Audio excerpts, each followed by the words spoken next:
गांव का नाम था सोनापुर। एक छोटा सा गांव, ऐसा गांव जहां सुबह मुर्गे की बांग से होती थी और शाम चूल्हे की आखिरी आंच पर खत्म। गांव के चारों तरफ हरे भरे खेत थे, कच्चे रास्ते थे, पीपल और नीम के पेड़ थे।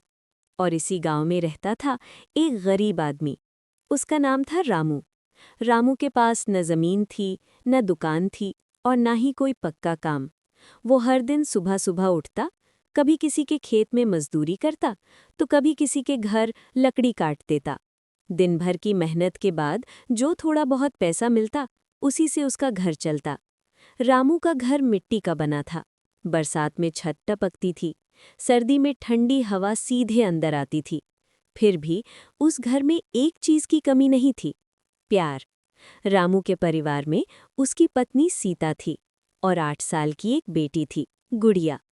गुड़िया बहुत समझदार बच्ची थी।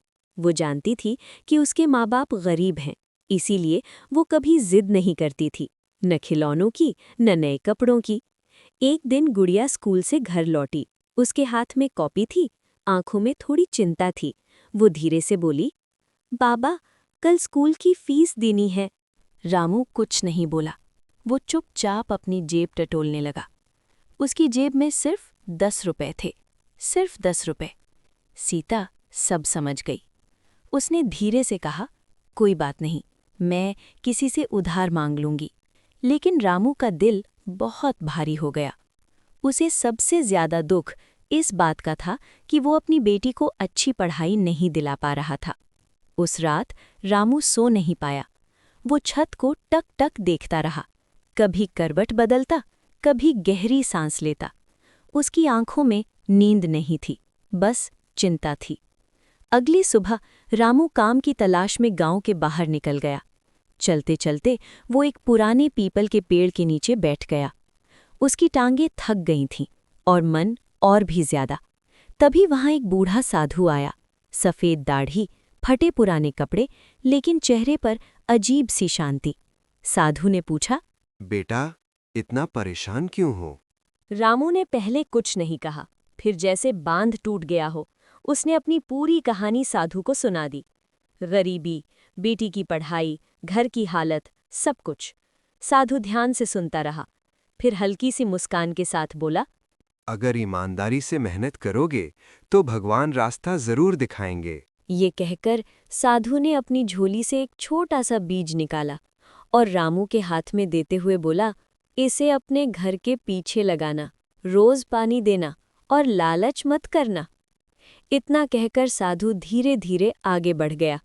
रामू उसे देखता रहा और फिर बीज को मुट्ठी में कसकर घर लौट आया। रामू ने घर के पीछे मिट्टी खोदी और उस बीज को वहां दबा दिया। रोज सुबह शाम पानी देता, बिना किसी उम्मीद के। कुछ ही दिनों में वहां एक पौधा उगाया, लेकिन ये पौधा आम नहीं था। उसकी पत्तियां दिन में हरी भरी लगती और रात में हल्की हल्की चमकती थीं। एक रात अचानक उस पौधे में एक फल लगा। वो फल सोने जैसा चमक रहा था। रामू घबरा गया, डर गया, फिर हिम्मत करके फल तोड़ा। अगली सुबह रामू वो फल लेकर शहर पहुंचा। एक सुनार की दुकान पर गया।